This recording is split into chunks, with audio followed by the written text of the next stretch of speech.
പുലിയുടെ സാന്നിധ്യം സ്ഥിരീകരിച്ച മലപ്പുറം പട്ടിക്കാട് DFO അടക്കമുള്ള ഉദ്യോഗസ്ഥർ സന്ദർശനം നടത്തി. പുലിയെ പിടികൂടാൻ 2 ദിവസങ്ങൾക്കകം കൂട് സ്ഥാപിക്കുമെന്ന് ഉദ്യോഗസ്ഥർ നാട്ടുകാർക്ക് ഉറപ്പ് കൊടുത്തു. കൂട് സ്ഥാപിക്കാൻ വൈകിയാൽ ശക്തമായ സമരം ചെയ്യുമെന്നാണ് പ്രദേശവാസികളുടെ മുന്നറിയിപ്പ്. ഒരു മാസത്തിനിടെ 3 ആടുകളെയാണ് പുലി പിടിച്ചത്. മുള്ളിയാക്കുറിശി സ്വദേശി മാട്ടുമത്തടി ഉമൈറിന്റെ ആടിനെ കഴിഞ്ഞ ദിവസം കൺമുന്നിൽ നിന്നാണ് പുലി കടിച്ചുകൊണ്ടുപോയത്.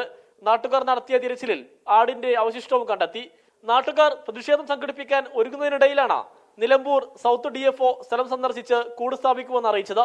കൂട് സ്ഥാപിക്കുന്നത് വൈകിയാൽ റോഡ് ഉപരോധം ഉൾപ്പെടെയുള്ള സമരങ്ങളിലേക്ക് കടക്കുമെന്ന നാട്ടുകാരുടെ മുന്നറിയിപ്പ്. ഒരു യാത്ര പോകുമ്പോൾ ഒരു കാട്ടിലൂടെ ഒരു ആന ആക്രമിക്കുന്നത് പോലെയല്ല ഇവിടെ ഒരു പുലിയുടെ ആക്രമണം വരുന്നത്. ഇവിടെ അവന്റെ കുട്ടികളും അവന്റെ അടുക്കളയിൽ നിന്ന് ഇറങ്ങുന്ന അടുക്കളയുടെ മുറ്റത്തുനിന്ന് പോലും പുലി ആടിനെ എടുത്ത് കൊണ്ടുപോകുന്നു എന്നുള്ള ഭയാനകമായിട്ടുള്ള സിറ്റുവേഷനാണ്. അത് ബന്ധപ്പെട്ട ഫോറസ്റ്റ് വിഭാഗം അത് മനസ്സിലാക്കിയിട്ടുണ്ട് തന്നെയാണ് ഞങ്ങൾ വിശ്വസിക്കുന്നത്. അതിന്റെ അടിസ്ഥാനത്തിൽ തന്നെയാണ് നാളെ ഇവിടെ കെണി സ്ഥാപിക്കുമെന്ന് പറഞ്ഞിട്ടുള്ളതെന്ന് മനസ്സിലാക്കുന്നു. ഒരു പക്ഷേ ഇനിയും ഇത് ആമാന്തിച്ചു പോവുകയാണെങ്കിൽ അതിശക്തമായിട്ടുള്ള സമരത്തിലേക്ക് പോകും.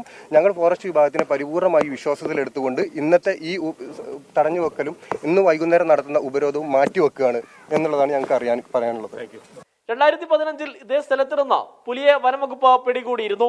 24 മലപ്പുറം.